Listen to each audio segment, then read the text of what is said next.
Andy will be coming off his long run tomorrow at 1 on talkSPORT. I enjoyed today. As I said at the top of the show, hope is a big part of being a sports fan. Let's bring in talkSPORT's Andrew McKenna. Go through the bones of this one. Hey, Mackie, you okay? Very good. Happy Christmas, everybody. If you're after listening to that package, I'm sure you're all good. I think there are sort of two ways to look at. One is the correct, objective way, which is this has been a total shambles and heads probably have to roll. That's how elite sport works. And the other is I watched pretty much every ball of the play today and I had moments of real hope and I just love watching Test cricket. And maybe that's just I like cricket and you can have both these things in your head. But I'm just not angry about it because perhaps I knew we would lose. I just really thoroughly enjoyed this Test match. It's that old sporting phrase, isn't it? It's the hope that kills you. We all clung to a little bit of hope. And the reason that you didn't feel bad about today was, as you said, we knew it was coming. It was just purely a case of when Australia were going to finally finish this off. I mean, 11 days to lose an Ashes series is absolutely brutal, however you want to dress this up. And there's lots of moving parts in this whole situation. Look, there's always a review after an Ashes series, win or lose, and there's going to be an awful lot of things to be reviewed. But yeah, it's not going to be pretty. Andrew, one thing that struck me in this package that introduced this segment was the number of people who said how poor England's preparation was. Surely that is unforgivable. This Ashes series is coming. It hasn't jumped out at them by surprise. Surely preparing properly is the very bare minimum you should do. Okay, so there's two parts on this one, Barry. First of all is the preparation that you do, netting or whatever. And then the other part is match preparation. And this is... So the fixtures for this series were confirmed last summer. And as soon as everyone saw the fixture list, they went, there's a problem here. England have not got enough games. Now, if you sort of delve in and around this, one of the reasons that England will tell you, quietly behind the scenes, is that the quality of games they were being offered wasn't worthy of them playing it. They felt they were going to get better quality preparation playing against themselves because combining the England side with the Lions who are out in Australia, they thought we know who is exactly going to play and therefore we can control that and we will get more out of it. Now, what I will say is that we are just as complicit when Australia come to us. Their warm-up games, they get stuck to Northampton on a Tuesday afternoon. Northampton should rest all of their best players, so they effectively play against the second 11 and a bunch of guests. So what has to happen is that everyone in world cricket has to get together and say, right, you've been stuffing us, we've been stuffing you. How about we all actually get together and do this properly? Because... yeah, brilliant. I'm sure the Australian public, the Australian media are loving the fact that they've won this series.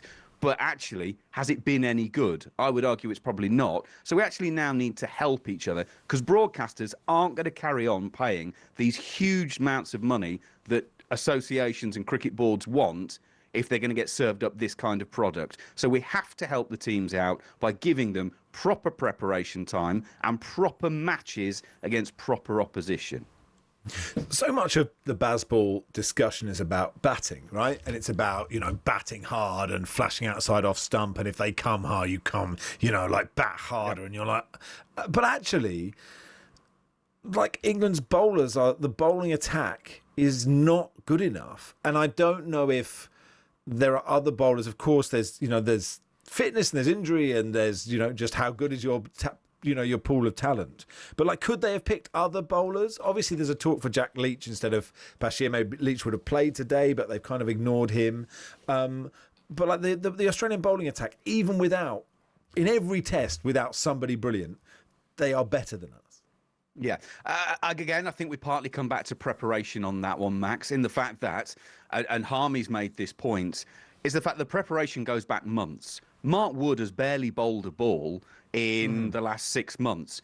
Here is a man who's missed an awful lot of cricket down the years because of injuries. Did we do the best for Mark Wood to get him ready? I would argue Mark Wood, Jofra Archer, Bryden Cast, Gus Atkinson as a 4 is not a million miles off the best of where England can be. Josh Tongue is into the mix on that one as well. There are a couple of others. They're all thereabouts. What's interesting is that they've bowled pretty well, actually, in the third game of the series, which comes back to where people have been talking about the preparations, saying, well, actually, if they'd been this battle-hardened going into Perth, would we be in the situation that we are now? So I think you're right. If you actually look at the squad, yes, we're probably not as strong or as experienced as Australia. You know, you look at the experience that Australia have had. They brought back Cummings and Nathan Lyon for this match. What's that? 700 test wickets between them? England can't do that at the moment. And do you know, is the England dressing room a harmonious environment? We saw the on-field frank exchange of views, let's politely call it, between Stokes and Jofra Archer. Now, that could be just one of those things where, you know, we all have little squabbles in the workplace from time to time, or is it indicative of a kind of a split? I've heard rumours there's a split. I don't know if there's any foundation to those rumours. The honest truth is we'll probably find out in about 6-8 months, maybe a year's time. When someone writes a book. Exactly. When everyone who's got a book deal gets them out in time for Christmas next year, because that's where the truth quite often gets told. As of this game, Zach Crawley came out and played a completely different style of innings, made runs, but in his post-match press conference yesterday, denied he'd done anything different. Well, it was there for your own eyes. He did do something different. So if there is a split, he's very much in the camp of we back this system, we stick together and all of that, because it was almost flying in the face of what was in front of you to actually say, well, no, we didn't do anything different. There will always be people who are in favour. There are always people who will be against. And the ones who are flourishing will be, oh, yeah, it's absolutely brilliant. And the ones who are struggling will go, yeah, is best for me? I mean, wind the clock back. In the early stages of Bazball, Joe Root was all over the hockey. And we're talking about one of the greatest batters of all time. It was not working for Joe Root in any way, shape or form. He's now been able to tinker with it slightly, so he is now able to play a version of this kind of game. So, but they've all changed for this test. You know, look at like Jackson Smith. I mean, okay, Smith was out to a silly shot, but they batted brilliantly and doggedly. Stokes did that. Stokes, after the second test, basically ripped up Bazball and dug in and then said, I'm worried about the mentality of my teammates. And you're like, well, you told them to bat like this for 4 years. And I suppose the frustration for England fans, especially England fans who are staying up all night to watch this, all the ones that have paid a lot of money to come out to Australia, is that if England had batted with the resolve that they've showed today in that second innings in Perth, then they almost certainly win the first test. And that changes the whole series. And even if they'd got gubbed in the next two, the series would still be alive. And that is the frustration, is it's simultaneously getting absolutely hammered, but having moments where really we should have been in the ascendancy. Absolutely. And what's really interesting is Brendan McCullum, in his post-match interviews today, actually admitting for the first time, I might have made some mistakes. You think about it, England have absolutely doubled down on, when there's been questions about, is it working? They doubled down. It's completely working. It's absolutely the right thing. Today was the first time Brendan McCullum went, yeah, maybe I made some mistakes. Now, that to me is interesting for a couple of reasons. I mean, let's be brutally honest. You've lost the Ashes in 11 days. You can't sit there and say, oh, yeah, everything we did was absolutely brilliant. So that's the first thing. But you wonder, after an Ashes, there is always a clearing of a house. Is that Brendan McCullum saying, I know my time's up here, I'm just going to be honest and say it's not working? Or is he almost starting the PR offensive, if you like, to hit the people within the ECB to say, OK, I will admit it. I've got some of this wrong. I'm prepared to admit I didn't get everything right. We can change this going forward. Is this a man? So what I'm saying is this a man who has either accepted that he is going to lose his job at the end of this, or is this the start of Brendan McCullum trying to say, OK, I made mistakes, I want to keep going, and we're not going to go blindly over the hill and just charge headlong into cavalry as we've previously done before. I think it's really interesting today that McCullum has completely changed tack on that one and held his hand up and gone mea culpa. Andrew, I got the impression from his comments that he knows the jig is up as far as England's concerned.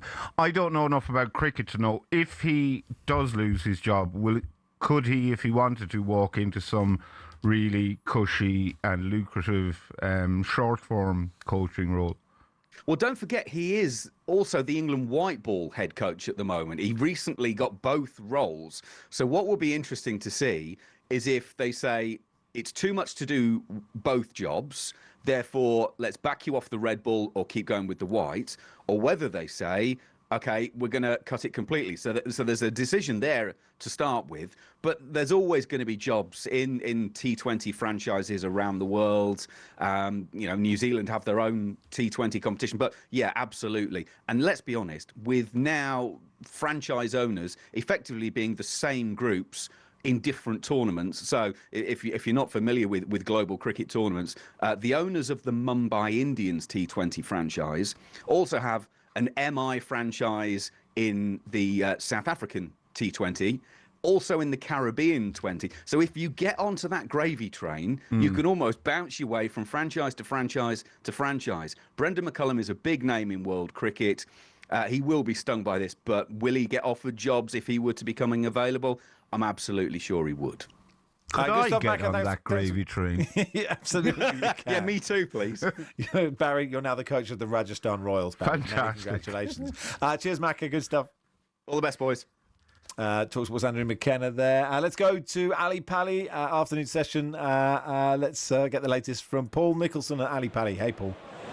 Hey Max, how's it going? Yeah, not so great for the Aussies so far in this tournament because Simon Whitlock has lost, but Damon Heta will be with us a little bit later on. But we're firmly into the afternoon session of day 11, and Ryan Joyce, the number 24 seed, is currently 2-0 down against Poland's number 1 Krzysztof Ratajski. They did meet in the 2021 championship where Ratajski won by 3-0, and he could be doing it again with a 1-3-5 checkout. He won the first set by 3-1, and then he repeated the trick in set number 2, winning by 3-1.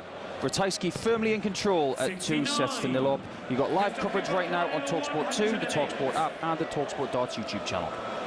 Oh, what's the? How's my 71-year-old? Is he still there?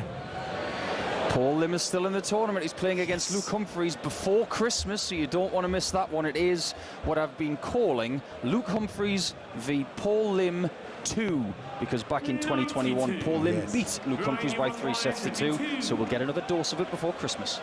Perfect. Cheers, Paul Nicholson there. Yeah, and as he said, everything on talkSPORT 2 and the talkSPORT app and Darts on the radio. You might not expect it to be amazing, but it actually sounds absolutely brilliant. We'll do the footballer game next.